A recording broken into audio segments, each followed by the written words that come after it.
బులెటిన్లో మరో breaking news చూస్తున్నాం. పీసీసీ అధ్యక్ష పదవి పెద్ద బాధ్యత అన్నారు కొత్త చీఫ్ మహేష్ కుమార్ గౌడ్. తన రాజకీయ జీవితంలో ఓ మలుపుగా చెప్పారు. పార్టీ బలోపేతానికి ప్రత్యేక ప్రణాళిక ఉందంటున్న కొత్త పీసీసీ అధ్యక్షుడు మహేష్ కుమార్ గౌడ్తో మా deputy bureau chief Sadiq face to face. Telangana కొత్త పీసీసీ చీఫ్ గా మహేష్ కుమార్ గౌడ్ నియమితులయ్యారు. ఈ మేరకు ఏసీసీ ఉత్తర్వులు జారీ చేసింది నియామకం. సార్ మహేష్, మీకు ఈ యొక్క పదవి మీ యొక్క విద్యార్థి దశ నుంచి ఇప్పటి వరకు ప్రస్తావనలో మీకు ఎట్లా అనిపిస్తుందండి?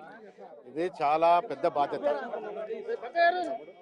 38 ఏళ్ల క్రితం రాజకీయాలకు వచ్చినప్పుడు గాంధీ భవన్లో కార్యదర్శి పోస్ట్ వస్తే చాలు అనుకుని తృప్తిగా గాంధీ భవన్ మెట్లెక్కాలనుకున్న నాకు ఇవాళ కాంగ్రెస్ అధ్యక్ష పదవి, రాష్ట్ర అధ్యక్ష పదవి రావడం అనేది నా జీవితంలో ఒక పెద్ద మలుపురాయి.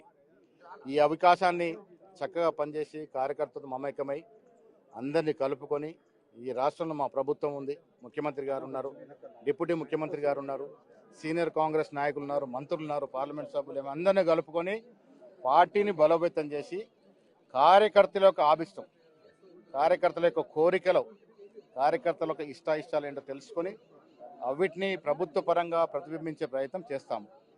నా ముఖ్య కార్యక్రమం ముందుంది. బూత్ స్థాయి నుంచి పార్టీని బలోపేతం చేసి రేపటి ఎన్నికల నాటికి ఈ రాష్ట్రంలో ఇంకా ఎక్కువ సీట్లతో అధికారులు రావాలి.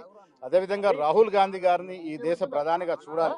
ఆ రెండు కోరికలతో మా కార్యక్రమం ముందుకు పోతుంది. అంటే ప్రధానంగా చూసిన గత 10 సంవత్సరాలుగా ఫ్యూడల్ భావజాలం సంబంధించిన పార్టీ ఉండే మీరు ప్రతిపక్షంలో చాలా క్రియాశీలకమైన పోరాటం చేయడం జరిగింది. ఇప్పుడు ప్రభుత్వంలో ఉన్నారు.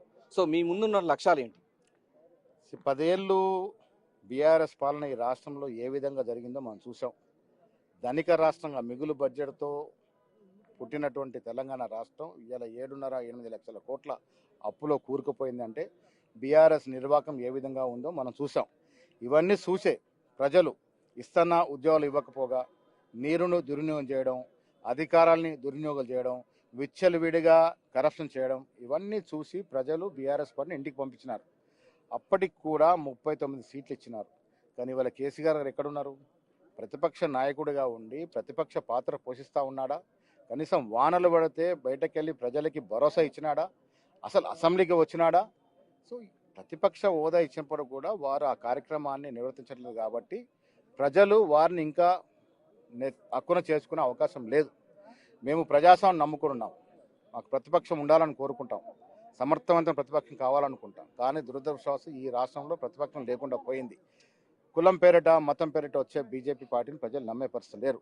కాబట్టి కాంగ్రెస్ పార్టీ ఏ రకంగా అధికారంలోకి వచ్చిందో ఆ అధికారం నిలుపుకుంటాం.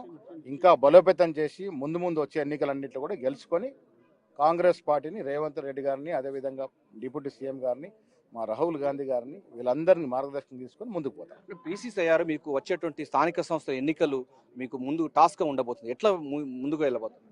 సమన్వయం అనేదే మాకు పెద్ద అస్త్రం.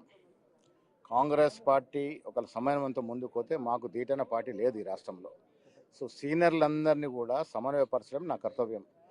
జిల్లాల వారీగా సీనియర్ నాయకులందరినీ కూడా సమన్వయపరిచి నిజంగా ప్రజల్లో సత్తా ఉన్నట్టు నాయకులు ఎంపిక చేసి లోకల్ బాడీలో గెలిపేందుకు ప్రయత్నం చేస్తాం.